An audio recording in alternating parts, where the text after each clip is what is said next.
తెలంగాణలో సౌర పవన విద్యుత్ ప్రాజెక్టులతో పాటు పంప్డ్ స్టోరేజ్ ప్రాజెక్టులు బ్యాటరీ ఎనర్జీ స్టోరేజ్ సిస్టమ్లను ఏర్పాటు చేసేందుకు కేంద్ర ప్రభుత్వ రంగ సంస్థలైన నెయ్వేలి లిగ్నైట్ కార్పొరేషన్, కోల్ ఇండియా 10,000 కోట్ల రూపాయల పెట్టుబడులు పెట్టడానికి సిద్ధంగా ఉన్నాయని కేంద్ర బొగ్గు గనుల శాఖ మంత్రి కిషన్ రెడ్డి తెలిపారు. ఏఐ ఆధారిత రెసిడెన్షియల్ ఎనర్జీ ప్లాట్ఫామ్ రెంజీ ఆధ్వర్యంలో రెనరైజ్డ్ 2026 జాతీయ స్థాయి సదస్సును శనివారం హైదరాబాద్లోని మాదాపూర్ నాలెడ్జ్ సిటీలో నిర్వహించారు. ఈ కార్యక్రమానికి ముఖ్య అతిథిగా హాజరైన కిషన్ రెడ్డి దేశంలో తొలిసారిగా ఏఐ ఆధారిత సేవలు అందిస్తున్న రెసిడెన్షియల్ సోలార్ సర్వీసెస్ సంస్థ రెంజీకి ఫీచర్స్ను ఆవిష్కరించారు. ఈ సందర్భంగా ఆయన మాట్లాడుతూ సమాజంలో సంప్రదాయేతర ఇంధన వనరుల వినియోగంపై ప్రజలకు అవగాహన కల్పిస్తున్న రెంజీ సంస్థ వ్యవస్థాపకుడు ఆకుల మణికంఠ ప్రయత్నాన్ని అభినందించారు. సంప్రదాయ వనరులపై దేశం ఎక్కువగా ఆధారపడకుండా పర్యావరణాన్ని కాపాడుతూనే దేశ ఆర్థిక వ్యవస్థను పరుగులు పెట్టించేలా ప్రధాని మోదీ క్లీన్ ఎనర్జీ విప్లవాన్ని తీసుకొచ్చారని చెప్పారు.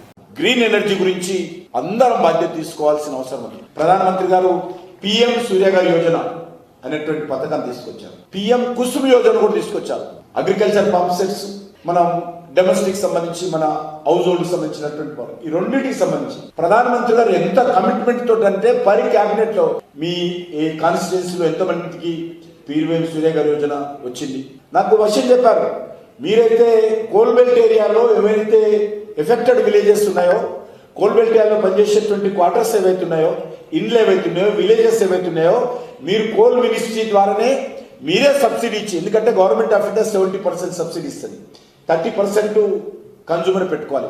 ఆ 30% కూడా పెట్టుకున్నటువంటి వాళ్ళకు మీరు కోల్ కంపెనీల ద్వారా పెట్టి 100% సబ్సిడీ తోటి అందరు కరెంట్ ఇవ్వండి అంటున్నాం. ఎందుకు మనము ఈ యొక్క జనరల్ థర్మల్ ఎనర్జీ సేవ్ చేసి సోలార్ ఎనర్జీ మీద మనము యూసేజ్ పెంచుకున్నట్లయితే అది దేశానికి లాభం. అదేవిధంగా ప్రధానమంత్రి ఇంకో మాట చెప్పారు, మీరు ఎంతైతే పవర్ మీరు వాడుకుంటారో, ఒకవేళ మీ ఇంట్లో పవర్ జనరేషన్ పెరిగితే, మీరు పెట్టేటువంటి సోలార్ ప్యానెల్స్ ద్వారా పవర్ పెరిగితే అది గవర్నమెంట్ కొంటుంది, మీకు ఇన్కమ్ వస్తుంది. అది మీకు ఫ్రీ, మీ ఇంటికి ఫ్రీ కరెంటే కాదు, మీరు ఎక్కువ